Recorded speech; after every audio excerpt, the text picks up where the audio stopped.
Guess what time it is, YouTube? It is that time of year again where the National Football League starts.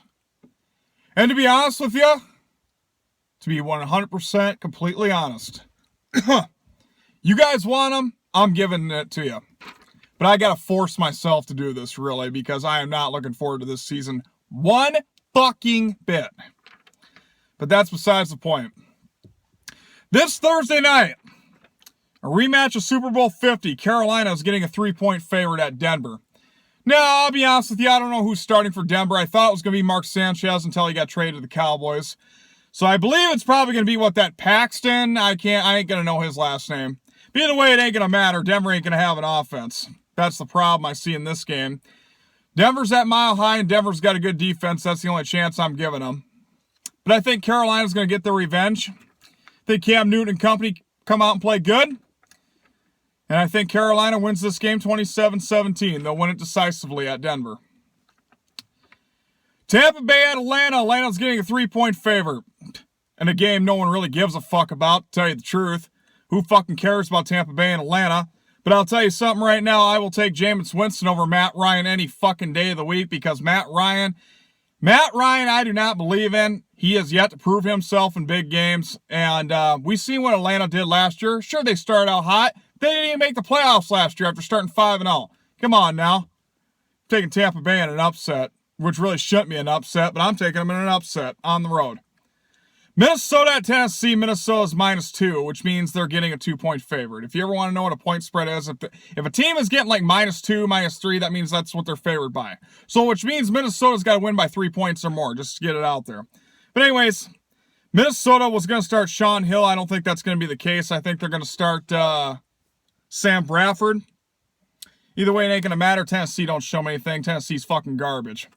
And they have been for years. I don't see anything about Tennessee that's very impressive. So I think Minnesota still got a chance to win that division. I mean, Green Bay is the only one I see being in their way. But give me Minnesota. Oh, and by the way, that last game, Tampa Bay and Atlanta, who gives a shit? Tampa Bay wins 2017. Minnesota wins this game 24-17. Everybody's getting 17. I don't know why, but it just seems to be that way. Cleveland Browns at Philadelphia. Philadelphia's a 4-point favorite right now. Well, Cleveland Browns got RG3 starting. And I think you're going to see a new team this year. I don't think we're going to be dealing with the same Cleveland Browns, to tell you the truth. With Hugh Jackson, who was great in Cincinnati, by the way. But we decided to keep Marvin Lewis, obviously. Good old Cincinnati style. But Cleveland getting 4 points, I believe they definitely will cover. I don't know if they will win, but I'm going to say this is another upset.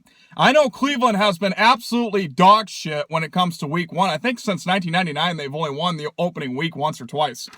I am going to take the Cleveland Browns in an upset. I think RG3 gets it done. I think that Cleveland Browns defense is not bad, by the way. And I think they will contain Philadelphia. Who's ever starting for Philadelphia? Quite frankly, I don't really know, and I don't really care. And, yeah. So I'm taking the Cleveland Browns in an upset. Cleveland Browns, I think, finally snapped the streak. They finally win the opening game. And on the road, especially. Oh, boy, here we go. Cincinnati Bengals getting a 2.5-point favorite at the New York Jets. I think Ryan Fitzpatrick is still there and he's starting. I don't know about Geno Smith, but I think Ryan Fitzpatrick is starting. The Cincinnati Bengals being favored over anybody right now is an absolute fucking disgrace and a piss-poor, pathetic joke. Especially the way what they played last year.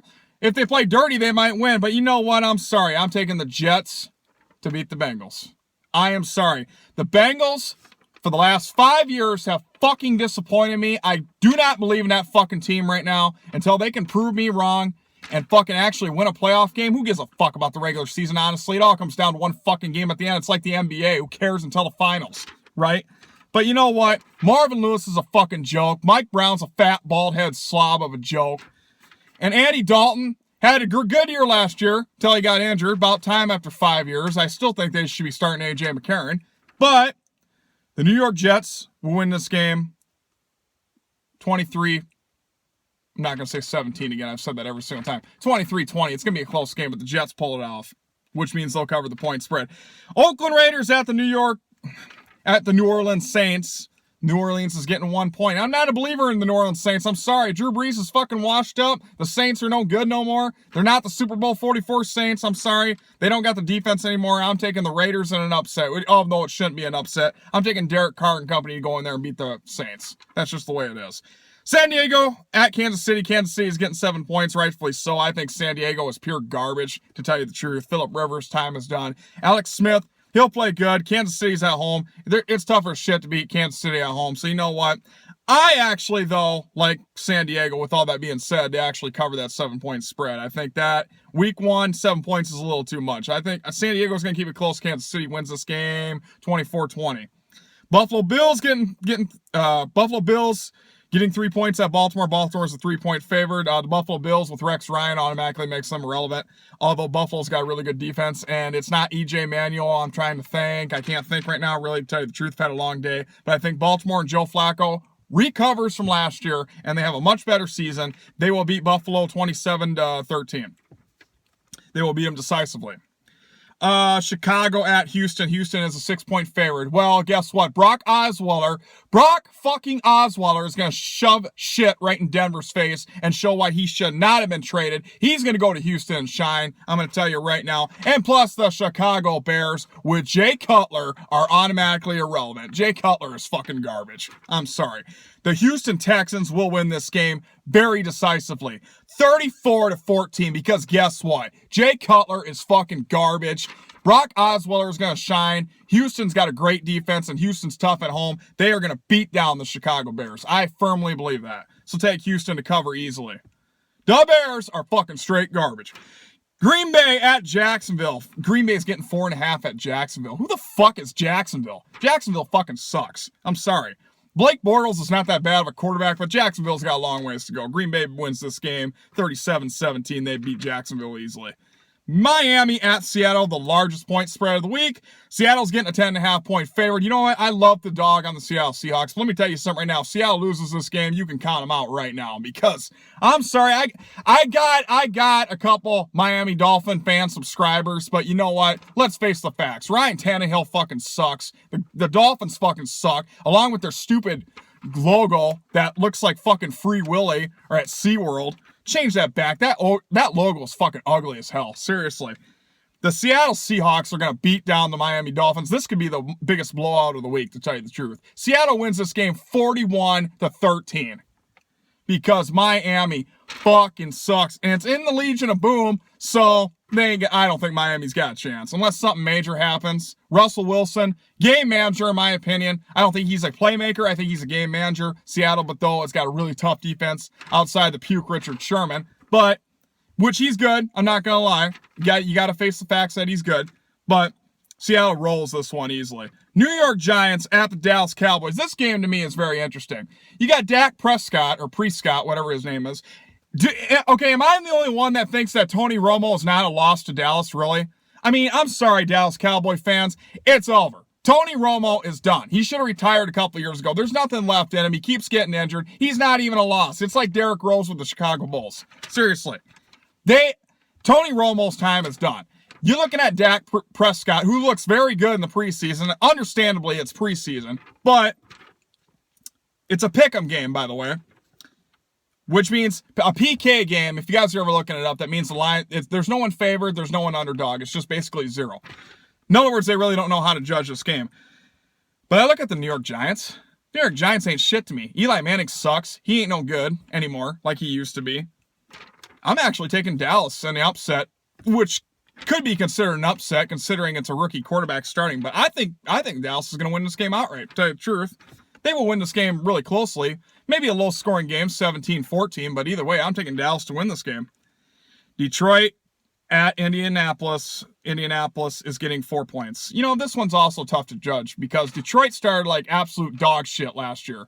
But they rebounded and finished like 7-9 and down near made the playoffs. So, you know, I don't know. I think Detroit's going to keep this really close. I don't think they're going to win, but I think they will cover that 4-point spread, and Indianapolis will be, I think, a high-scoring game, like 30-27. But I think Detroit's going to keep it close and keep it really competitive. Sunday Night Football, New England Patriots, Tom Brady-less At Arizona, no surprise, is a 6-point favorite. Well, guess what? It's like with Ben Roethlisberger and the Steelers. Without Tom Brady, New England's a 3-13 team. So you got to take Arizona in this game. They will cover the point spread. They will beat the New England Patriots. The New England Patriots defense is fucking god-awful. The New England Patriots without Tom Brady are nothing. I mean, everybody knows that. So Arizona, they're a strong team. I think they keep rolling. They are going to beat the New England Patriots at home. And you know what? Honestly, I was going to take the Patriots the Cardinals either way in this game, even if Tom Brady was starting, to tell you the truth. But Arizona should have no problem winning this game without Tom Brady. Arizona wins this game 34 to 21, maybe. But I don't know. Then Arizona's going to win, hands down. 2 Monday Night Football games. Pittsburgh at Washington. Pittsburgh's getting a 3-point favorite. I like the Pittsburgh Steelers, even though I got nothing against Pittsburgh. You know what? Pittsburgh, I'm sorry. You're going to hate me saying this, and you're going to think I'm a Steeler hater, and I'm really not. But I'm sorry. Cincinnati gave you that game last year. No one's talking about how the Steelers won. Everybody's talking about how the Bengals gave it away because of their stupid fucking shit they did. So, I'm sorry. The Steelers are an 8-8, 9-7 team at best. I firmly believe that. Even with Roethlisberger. Without Roethlisberger, they're a 2-14 team. But Pittsburgh at Washington. Yeah, it wouldn't surprise me if Washington actually won this game. They're younger. I think they're faster. I think Kirk Cousins is better. Not better than Roethlisberger, but just better than that defense. That defense is old. I don't know. This could be an upset, but I'm going to take Pittsburgh to win this game. Close game. 23-20. I think all of them are going to be close games, to tell you the truth. And finally, the LA Rams. We're going to have to get used to saying that. I said St. Louis several times. We're going to have to get used to saying the LA Rams at San Francisco are... LA is a 2.5-point favorite, okay? Well, I'll be honest with you. I don't see nothing impressive about LA. But San Francisco with Colin Kaepernick, with the fucking... I mean, I lost all respect for Colin Kaepernick. I think Blaine Gabbert is starting. They'd be better off. Plus, Colin Kaepernick's got that giant fucking fro. He looks like a freak.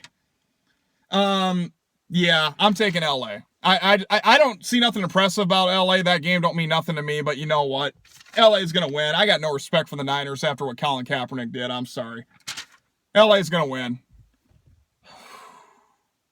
27-24. So there you have it. Week 1 picks. I know you guys like them. That's why I'm doing them.